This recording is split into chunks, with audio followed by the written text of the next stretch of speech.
흑암의 권세 있는 민족이라면, 예를 들면 여전히 왕실이 있어서 차별을 받는 세상을 산다면 우리 중에 반은 교회 못 나옵니다. 반 이상이죠. 천대받고 짓밟히고 차별을 받겠죠.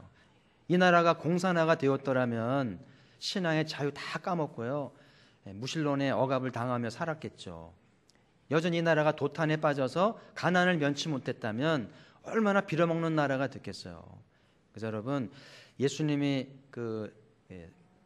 값을 지불하시면서 우리 흑암의 권세 건져주신 것은 두고두고 찬양해야 되고요, 우리 민족은 정말 기뻐하고 감사해야 됩니다. 우리 중에 직장이 힘들고 좀 생활이 어려움은 있어도 굶어 죽진 않잖아요. 그래서 여러분, 정말 감사해야 되고요, 우리 주님의 이름을 찬양해야 됩니다. 그래서 오늘 오후는 찬양 예배이기 때문에 졸지 마시고 힘을 다해서 주님을 찬양하고 집에 가겠다 생각하시고, 오늘 또 말씀 길게 하진 않을 테니까 말씀에 잘 집중해서 은혜를 받으시길 바라고요. 시장의 반찬이라고 그러잖아요. 저는 어릴 때 뜻을 몰라가지고 갑자기 시장은 왜 가지? 그랬어요.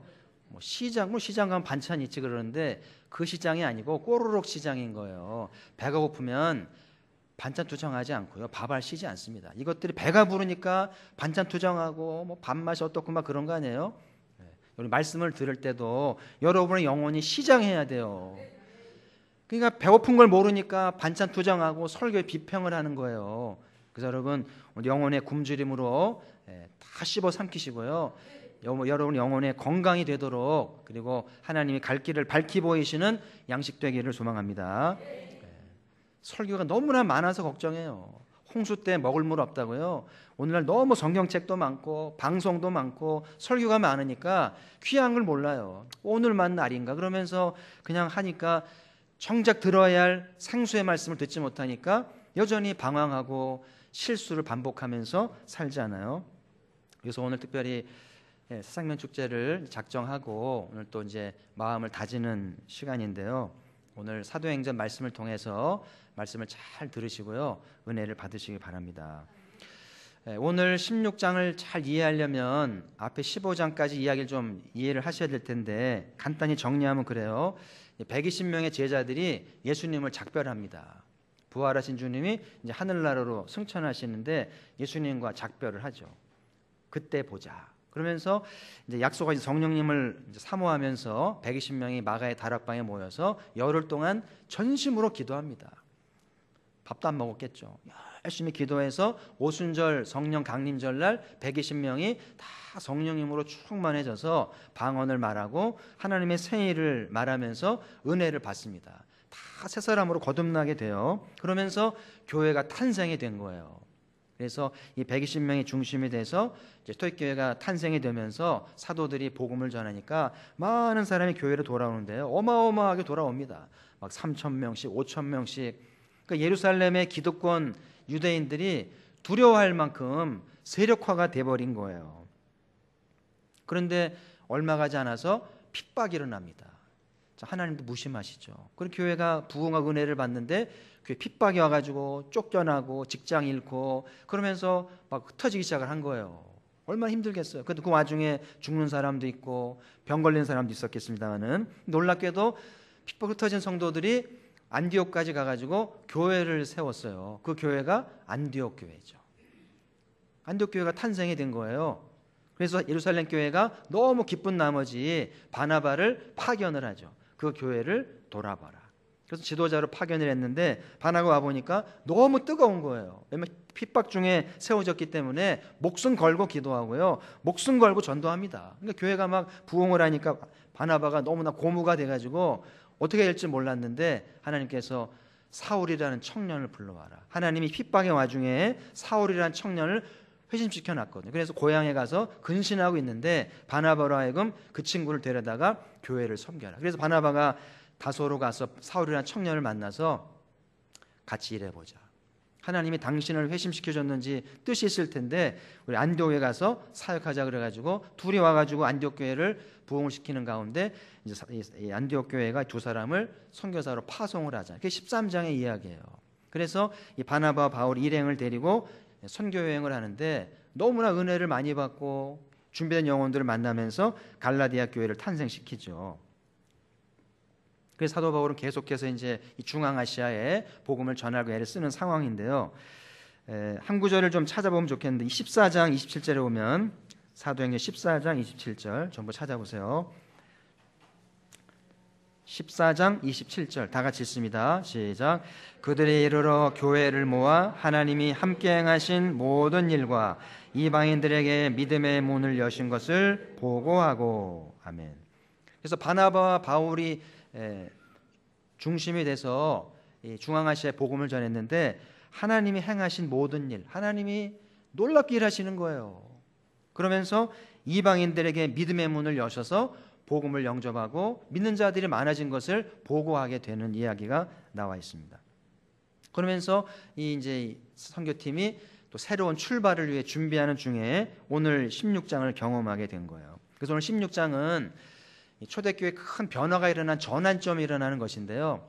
오늘 16장처럼 저와 여러분의 삶에 새로운 전환점이 있기를 바라요. 이대로 가면 안 되거든요. 이대로 살면요, 우리 부부도 직장도 집안도 우리 교회도 소망이 없잖아요. 뭔가 전환점이 필요한데 하나님은 16장에 와서 전환점을 주시는데 그것이 이제 중앙아시아에 머물지 말고 더 큰 무대로 유럽으로 복음을 전하게 하시려는 놀라운 계획이 있었음을 이제 알게 되는데요. 이제 6절에 보시면 성령이 아시아에서 말씀을 전하지 못하게 하시거늘. 이거 참 좀 이해할 수 없는 대목이죠. 여러분, 전도하는 게 주님의 뜻입니까? 전도 안 하는 게 주님의 뜻인가요? 이건 어리석은 거죠.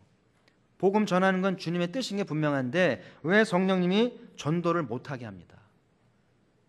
전도도 못하게 하시고요, 해도 열매도 없고요, 답답하게 하시니까 이게 이해가 안 되잖아요. 어떻게 해야 될지를 모르는 거예요. 자, 그 다음 7절에도 보시면 무시아 앞에 이르러 비두니아로 가고자 애쓰되 예수의 영이 허락하지 아니하시는지라.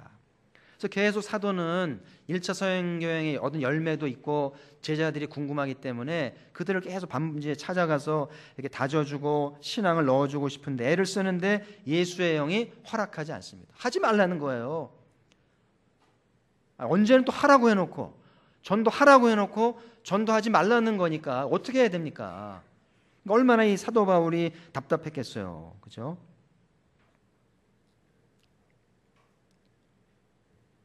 이제 8절 9절에 가니까 무시아를 지나 드로아로 내려갔는데, 요 드로아라는 곳이 이제 그 해안 지방인데요. 유럽으로 건너가기 위한 그 조그만 섬이에요. 거기까지 간 거예요.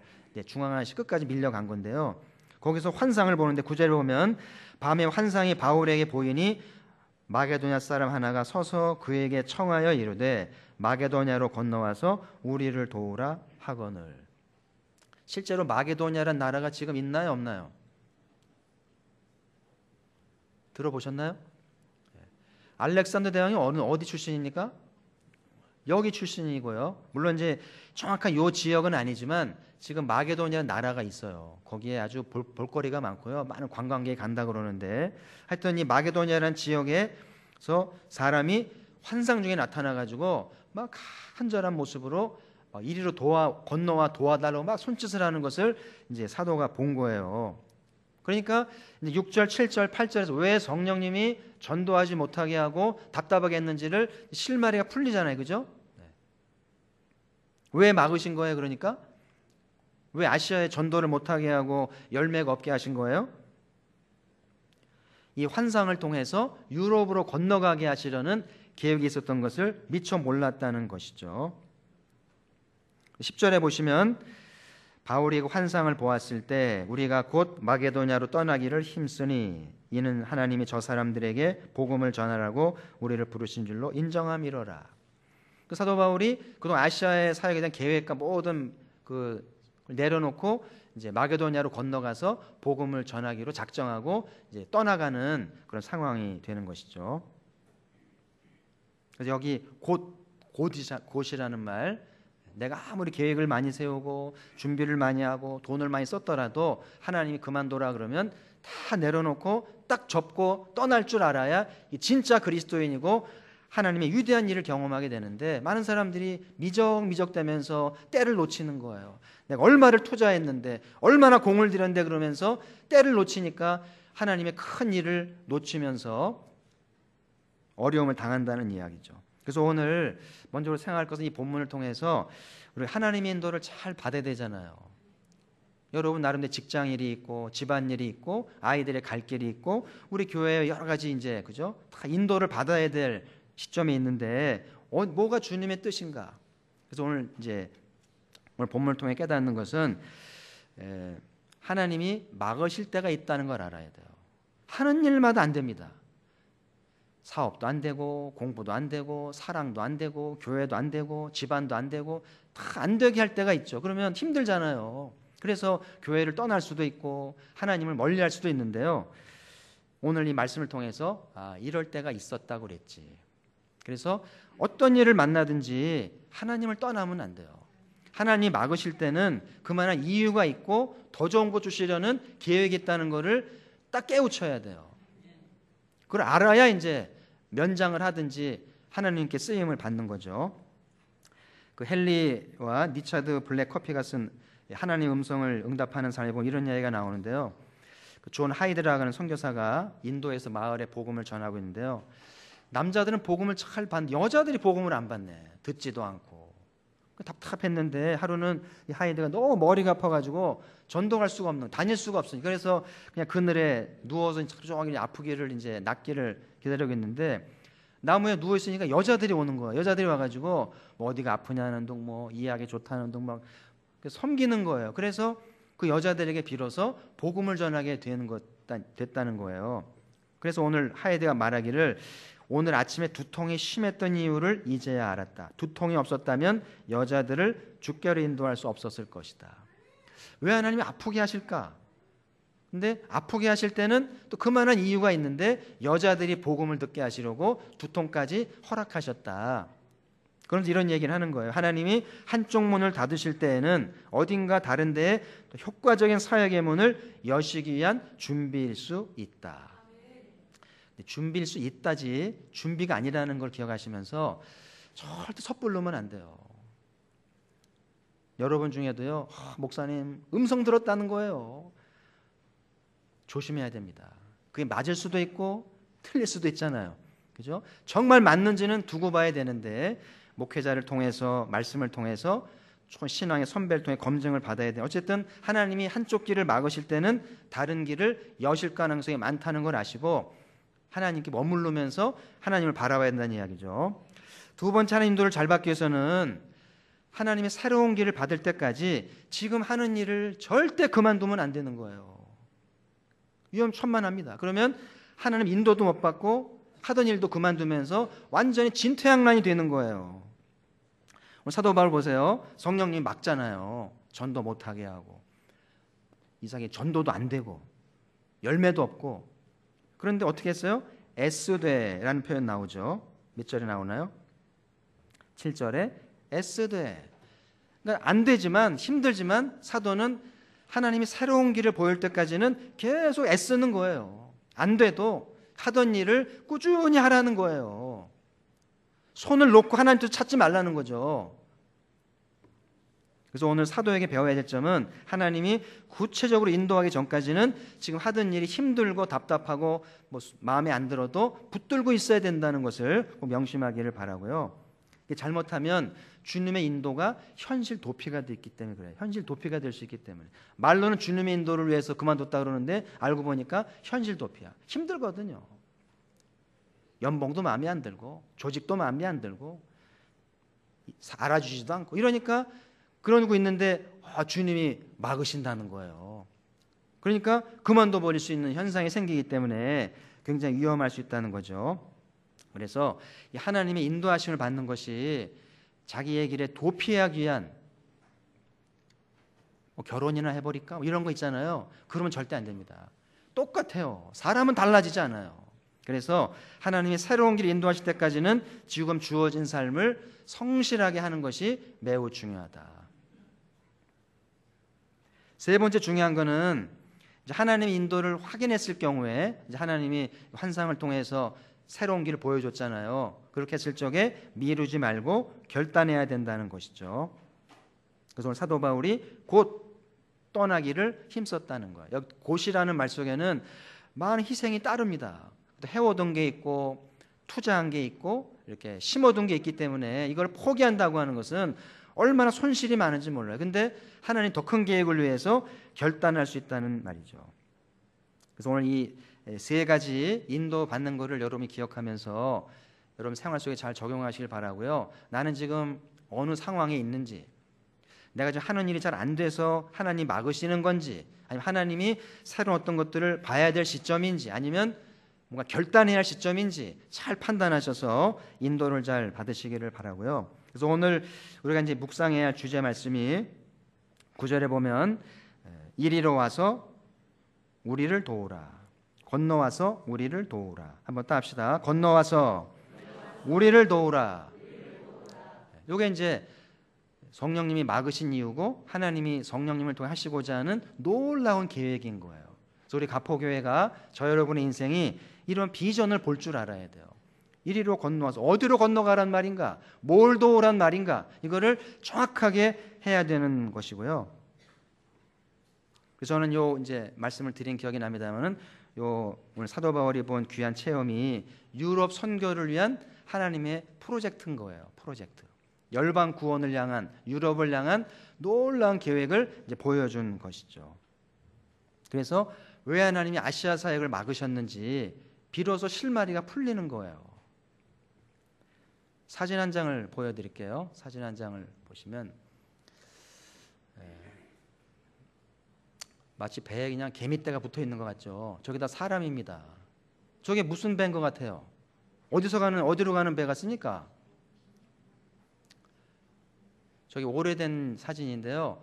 세계대전 때 유럽 사람들이 도망가는 거예요. 어디로 도망가겠어요? 아프리카로 난민이 돼가지고 우리 좀 살려달라고 아프리카로 가는 배를 타고 해서 저 난리를 친 거예요. 빠져 죽고 가다가 죽고 그랬던 사진입니다. 근데 최근에는 역전이 됐잖아요. 지금 중동과 아프리카 사람들이 유럽으로 살기 위해 막 가는데 유럽이 받느냐 맞느냐 막 따지잖아요. 유럽은 반성해야 됩니다. 약 70년 전에 아프리카 사람이 회의 열어가지고 유럽 사람을 받을 거냐 말 거냐 그래가지고 안 받기로 했으면은요 유럽은 없습니다.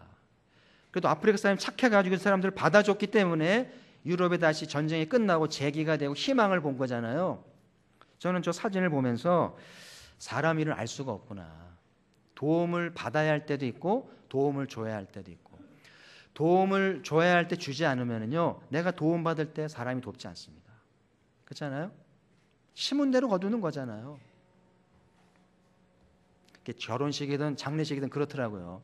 부지런히 경조사에 참여한 사람은요 자기가 경조당할 사람이 많이 오더라고요. 근데 가지도 않으면은요 오지도 않습니다. 안 온다고 불평할 수 있습니까? 그러면 안 되는 거잖아요. 지금 유럽이 회개해야 될 것이, 그렇게 아프리카 사람이 조건 없이 받아줬는데 지금은 받는지 많이 따지고 있으니까 공평치가 않은 거죠. 원래 유럽은요 지금처럼 고상하고 이렇게 막 똑똑하고 그렇지 않은 사람들이에요. 저 노르웨이, 막 스웨덴, 뭐 영국 바닷가잖아요. 깡패들입니다. 아주 못된 인간들이고요. 해적들입니다. 사람 해코지하고요. 막 죽이고 뺏고 막 이런 인간들이에요. 그런 인간들을 향해서 하나님이 이제 이 사도 바울에게 아시아를 맡고 그리로 가서 저 야만인들을 전도하라는 거예요. 재밌죠? 재미없습니다. 야만인들한테 어떻게 복음을 전합니까? 맞지 않으면 다행이죠. 그래서 하나님이 야만의 땅, 해적의 땅에 위대한 일을 행하시려고 사도 바울을 막으시고 환상을 보이면서까지 유럽으로 건너가게 하신 거예요. 그래서 오늘 아침 말씀드린 대로 그 간수를 만난 거예요. 할렐루야. 우연은 없는 거예요. 하나님 놀라운 계획이 실타래 풀리듯이 하나씩 풀려가는데요. 저 여러분의 삶이 하나님 놀라운 구원을 이루는 실타래가 되는 거 알아야 돼요. 얼마나 소중한지. 가볍게 지나치고 가볍게 행하면 안 돼요. 그래서 오늘 사도 바울이 이렇게 순종해서 자기의 사역을 내려놓고 유럽으로 건너갔기 때문에 저놈 도적들이 변화되어서 왕실이 생기고 유럽의 전통이 생기고 기독교 문명이 깨어나면서 앞서가는 나라가 된 거예요. 유럽도 빚을 진 나라죠. 복음에 빚을 져서 그렇게 변화된 것 아니겠어요? 근데 지금은 유럽이 너무 똑똑해져 가지고 하나님을 멀리하는 게 안타까운 사실이에요. 우리 유럽을 위해 기도해야 되고요. 우리 애들 유럽에 많이 가 있습니다만은 뭘 할 일이 있어야 되는 거예요. 자, 근데 하나님의 또 하나의 프로젝트가 있었는데 뭐냐면은 이 한반도를 위한 프로젝트인 거예요. 그래서 오늘 말씀대로 저 미국 땅에 젊은이들이 환상을 보여줬는데요. 무슨 환상을 봤냐면은 이 대한민국의 사람들이 막 전쟁으로 고아가 되고 애 잃고 막 통곡하는 걸 본 거예요, 환상으로. 그리고 이 한일 합방이 돼가지고 막 식민지배를 당하면서 비참하게 사는 거를 미국의 젊은이들이 환상으로 본 거예요.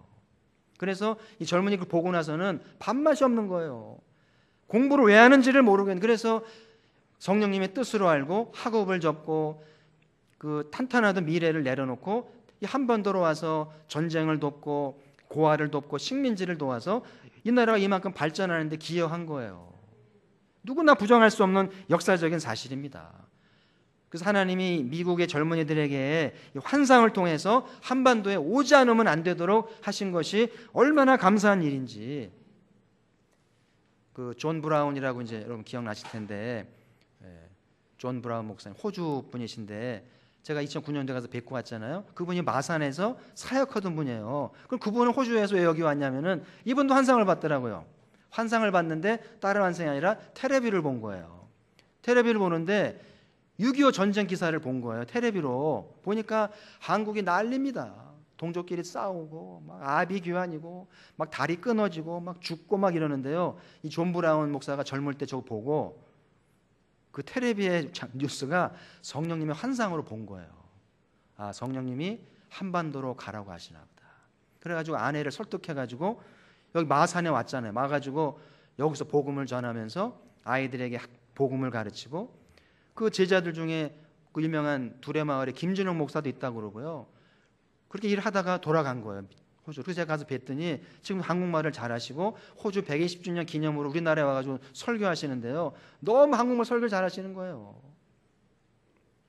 이렇게 하나님이 오늘 말씀뿐만 역사 속에서 환상을 통해서 이 한반도와 유럽과 저 아시아까지 하나님 역사가 이루어지고 있는데요.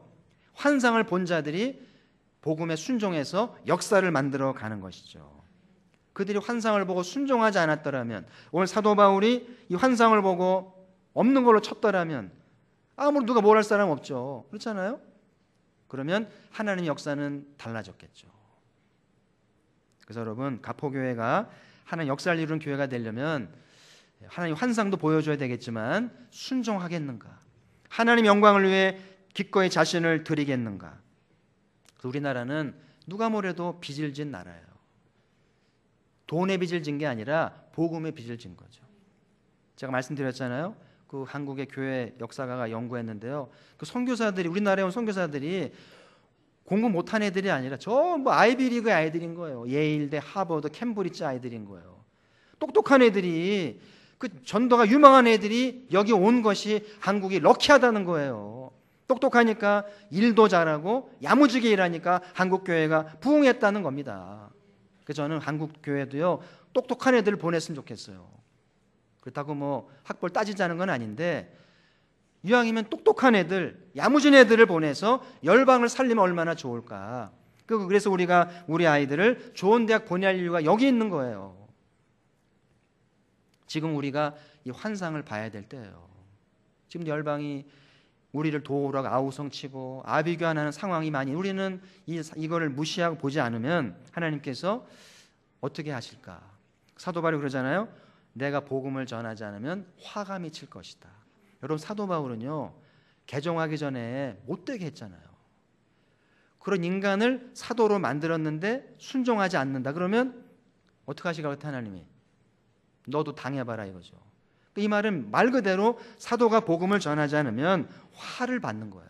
한국교회가 복음에 빚을 져서 이만큼 성장하게 됐는데, 이만큼 잘 살게 됐는데 우리가 빚을 갚지 않고 개인 생활에 매여서 복음 전도를 소홀히 한다면 하나님이 이 땅을 어떻게 하실까? 최소한 잘 되지 않습니다. 경기 침체 회복되지 않아요. 한국교회 회복되지 않을 수 있어요. 그래서 우리가 살기 위해서라도, 이 나라가 회복되기 위해서라도 복음의 빚을 갚아야 할 줄 믿습니다. 그래서 제가 이 생육제를 매년 하는 이유는 그냥 머릿수 채우자는 건 아닙니다. 좀 거시적으로 한반도를 보자는 거고요. 한반도 복음의 빚을 갚는 작은 모퉁이가 되자는 거고요. 그리고 하나님의 놀라운 이 환상을 보는데 쓰임 받자는 거예요. 저기 보면은 한국교회 모델이라는 말이 있잖아요. 누가 비아냥되긴 합니다만 그러지 마세요. 저건 어떤 목사가 해야 되는 거예요. 한국 가포교회가 한국교회 모델이 되기를 바래요. 복음의 빚을 갚는 교회, 야무진 애들 키워서 열방으로 보내는 교회가 돼서 한국교회를 깨우게 되기를 바래요. 그래서 이 축제가 있는 겁니다. 이제는 이게 여러 해가 되다 보니까 뭐 들뜨지도 않고 흥분하지도 않고 차분하게 예배드리고 있잖아요. 지금 괜찮습니다. 흥분한다고 되는 건 아니니까. 중요한 거는 꾸준하게 해야 돼요. 재작년이나 작년이나 그 사람 품은 거 아니에요? 괜찮습니다. 구원받을 때까지 계속 품으면서 성실하게 복음의 빚을 갚으면서 이 복음을 전할 때 하나님 우리를 기뻐하시면 하나님 가포교회에 환상을 주셔서 놀라운 일을 하시지 않을까. 그러면 여러분의 기업과 집안은 쓰임 받는 거예요. 인물이 나오게 돼 있고 직장과 일터는 확장되게 되어 있다는 사실이죠. 전도는 부담스러운 일이에요. 저도 참 부담스럽습니다. 좋아서 하는 거 아니에요. 순종해야 되는 거예요. 부담스러워도 해야만 된다는 사실이죠. 제가 TV를 봤는데요. 바다거북이 먼 거리를 와가지고 알을 낳는데요. 해변가에 알을 낳죠. 모래를 파고 이제 하는데 이게 나이가 드셔가지고 모래 팔 힘이 없네. 모래를 좀 깊이 파야 이제 알을 잘 숨기는데 이 힘이 딸리니까 이제 기력이 없어가지고 파다 말고 알을 낳은 거예요. 이제 막 이게 뭐죠? 이렇게 알이 막 나오잖아요. 이렇게 그걸 뭐라 그러죠? 하여튼 이제 알이 막 쏟아지니까 참을 수가 없는 거예요. 그래서 이제 알을 낳는데 모래를 들 파다 보니까 알을 덮다 만 거예요. 그리고 지는 가버리는 거예요. 다시 이제 살던 곳으로. 그러니까는 이제 그 천적들이 기다리고 있는 거죠. 그리고 이제 물이 한번 쑥 들어왔다 나가니까 알들이 막 밖으로 막 나오니까 어떻게 부화가 됩니까? 그래가지고 다 새들의 밥이 되더라고요. 근데 이제 2달이 지나가지고 그 살아남은 것들은 이제 부화가 돼가지고 이제 막 새끼들이 막 뛰어 나오는데요. 그것도 기다리는 놈들이 있더라고요. 독수리들, 뭐 뱀들이 기다리면서요 잡아먹는데 그 나레이션이 그러더라고요. 100개 알이 100마리가 부화를 하면 한 마리가 살아남는다네. 그러니까 그 부화가 된 곳에서 저 바다까지 이제 본능적으로 바다 냄새를 한번 가는데 이게 40m래요. 40m면 여기서 한 저 계단인 데까지 좀 더 가겠죠. 거북이 새끼인데 얼마나 먼 거리예요. 그 가는 도중에 99%가 죽는다는 거예요.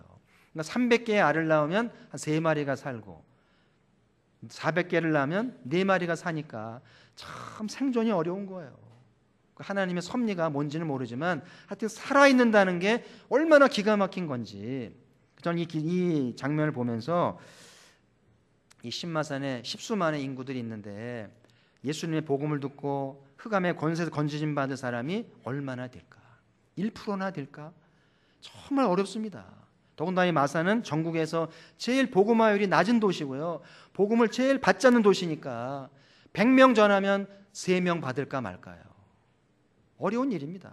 그러나 우리가 하나님의 명령이기 때문에 한 명 얻을지언정 최선을 다해서 순종해야 될 줄 믿습니다. 그래서 우리 교회가 힘들지만 이 영혼을 잘 낳기 위해서는 교회가 건강해야 됩니다. 그리고 산모인 우리가 건강해야 되겠죠. 산모가 담배 피고 술 먹고 막 살면은요 기형아 납니다. 그러면 평생 짐이 되는 거예요. 그런 것처럼 교회가 건강한 영혼을 낳으려면 교회가 건강하고 우리도 건강해야 되는데 어떻게 해야 건강하는가? 말씀은 양식입니다. 밥 먹는 거 보면 건강을 알 수 있잖아요. 여러분이 말씀 들으러 교회 왔을 때 말씀을 적극적으로 받고 아멘으로 받고 말씀을 받아 먹으셔야 돼요. 말씀 수동적으로 듣지 마세요. 피하지 말고요. 적극적으로 말씀을 듣고 말씀을 받아서 아멘으로 삼키셔요. 건강해지는 거예요. 그리고 기도는 영혼의 호흡이잖아요. 모이면 뜨겁게 기도해야 됩니다. 개인으로 기도할 때는 묵상기도 하세요. 그리고 모여서 교회 공동체로 기도할 때는 젖먹던 힘을 다해서 목이 쉬어라 기도해야 됩니다. 건강하다는 거예요. 가포교회는 좀 더 기도 운동이 필요해요. 기도의 영성이 약해요. 그래서 우리가 이제 한 달 동안 기도를 하게 될 텐데요. 하여튼 몇 명이 모이든 집회로 모이든 좀 뜨겁게 기도해서 영혼을 낳을 수 있는 건강한 몸과 마음이 되도록 기도하시기를 바라요. 예수님은, 성경은 예수님을 신랑으로 비유하잖아요. 내가 신랑으로 왔다. 지금 신랑과 함께 기쁨을 나눌 때라고 그러잖아요. 여러분, 예수님이 신랑이, 우리는 뭡니까? 그럼 예수님이 신랑이 우리 신부인데 예수님과의 결혼 생활에 권태가 있습니까? 없습니까? 근데 왜 그래요? 근데 왜들 그렇게 삽니까? 다 권태인데 지금 겨우겨우 교회 나오는데 집에 안 들어와요. 집에 막 외박하고요, 전화도 안 하고요. 예수님 미치는 거예요. 그냥 지금 내 모습이 그런 것 같지 않아요? 실제로 우리가 결혼 생활하면 보면 참 희한한 게 한 5년 주기마다 권태가 온대요. 근데 권태가 어떻게 극복되냐면은 애를 낳거든요. 그래서 막 이제 힘들고 막 미워 죽겠고 권태가 왔을 때 애가 나면 애 이름을 짓고 애 아빠, 애 엄마, 애 엄마 하면서 애가 둘 사이를 엮어주면서 그 권태기를 넘겨간다는 거예요. 그 다음에 또 권태기 오면 둘째 낳고 또 권태기 오면 셋째 낳고. 근데 요즘 애도 안 나니까 그냥 헤어져 버리는 거예요. 권태기를 못 참고. 권태기 무섭거든요. 그래서 이렇게 부부 생활에 권태가 있고 막 어려움을 겪는데요. 신앙생활도 권태가 있는가? 너무 주님 죄송하다는 생각이 들어요. 어찌 주님이 신랑으로 모셨는데 주님과 결혼을 했는데 사느니 마느니 힘드느니 안 힘드느니 권태가 있을 수 있을까? 너무 주님께 죄송한 거예요. 우리가 신랑을 너무 다 모르는구나. 그분이 얼마나 존귀하고 얼마나 능력 있고 얼마나 내 인생을 책임지는지 모르니까 우리 스스로가 어리석게 사는구나. 이번 축제를 시작하면서 예수님을 다시 한번 영접하고요, 내 삶의 신랑으로 영접하기를 바라요. 저도 주님의 신부고 여러분도 주님의 신부. 이건 남녀가 없는 거예요. 다 주님의 신부가 되어서 신랑을 위해 충성을 다하면 우리 신랑된 주님이 우리의 삶을 책임지고요, 놀라운 인도하실 줄 믿습니다. 그래서 이번 축제가 신앙의 권태를 극복하는 기회가 되기를 바라고요. 애를 낳아야 권태가 없는 거예요. 신앙도 새 생명을 낳아야 교회가 활력이 나고 새바람이 불잖아요. 그래서 이번에 여러분 기도하시면서 또 한 영혼을 찾아다니고 준비하시면서 하나님, 우리 가포교회에도 마게도냐 비전을 주십시오. 그래서 우리가 가야 할 바를 찾아가게 해주십시오. 우리의 직장일도 우리의 자녀 교육도 가포교회 미래도 하나님의 놀라운 섭리 가운데 있는 거예요. 하나님의 섭리가 작동이 돼야 애들도 직장도 교회도 쓰임받고 하나님이 기회의 문을 여시는 거예요. 비전이 없으면 줄 것도 없습니다. 그냥 내 노력한 만큼 사는 거예요. 여러분, 내가 노력한 만큼 사시겠어요? 하늘문이 열려서 하나님 축복만큼 사시겠어요? 선택해야 됩니다. 기독교 신앙은 내 노력으로 사는 것 아니에요. 애들한테 얘기하세요. 네가 공부한 만큼 대학교 가는 거 아니다. 하나님 은혜를 주셔야 학업의 길이 열리는 거다. 좋은 대학 가면 뭐합니까? 좋은 스승을 만나야 되는데, 좋은 믿음의 멘토를 만나야 되는데 하나님이 길을 여셔야 되는 거예요. 설사 고졸일지라도 괜찮아요. 하나님이 길을 여시면 쓰임받는 거예요. 우리에게 필요한 거는 개인적으로나 교회적으로나 집안적으로 환상이 필요해요. 우리나라 환상을 보고 열방이 도우러 왔잖아요. 이제 우리가 환상을 보고 열방으로 가면서 주님의 영광을 받들 때 하나님께서 새로운 길을 여시는 거예요. 그래서 아무쪼록 이번 새생명 축제가 그렇게 영혼도 추수하면서 교회 비전을 발견하면서 쓰임받는 우리 모두가 되기를 주의 이름으로 축복합니다. 자, 우리 한번 합심해서 하나님 새생명 축제를 올려드립니다. 우리가 품은 영혼을 축복하시고 온 교회가 아이들부터 청소년들, 젊은이들까지 친구를 전도하며 영혼을 추수하게 하시고 이 예배당이 구원받은 영혼을 가득 차도록 하나님 복음으로 빚진 나라입니다. 가폭에 환상을 주사 한국교회 모델이 되게 하시고 쓰임받는 교회가 되어서 직장도 산업도 자녀도 집안도 쓰임받도록 길을 열어 주옵소서. 우리 한번 주여 크게 외치고 통성으로 기도합시다. 주여! 하나님 아버지, 주님을 찬양합니다. 살아계신 아버지 하나님, 우리 인생들을 지으시고 교회를 지으시고 열방지 환상을 보이셔서 영광을 받으시 일하시는 주님을 찬양합니다. 교회 오랜 역사 속에서 환상을 통해 영혼들을 이끄시고 주의 종들을 세우시며 교회를 또 영광을 받으신 아버지 하나님, 오늘날 갑보기를 통해 영광을 받으시고 갑보기의 영웅 구령을 힘쓰며 애쓰며 수고할 때에 영광을 받으시고 갑보교회에 비전을 주시고 환상을 보여 주옵소서. 우리가 어디로 가야 할지 알게 하여 주옵소서. 갑보교회가 갑보의 한기 시대에 걸맞는 교회로 변모하게 하시고 새로운 비전을 발견하게 하시고 한국교회를 깨우는 교회가 되게 하시고 경남노예를 깨우는 교회가 되어서 많은 사람이 찾아와서 하나님 나라를 배우고 쓰임받는 교회가 되게 원하오니 주여 교회를 새롭게 하여 주옵소서.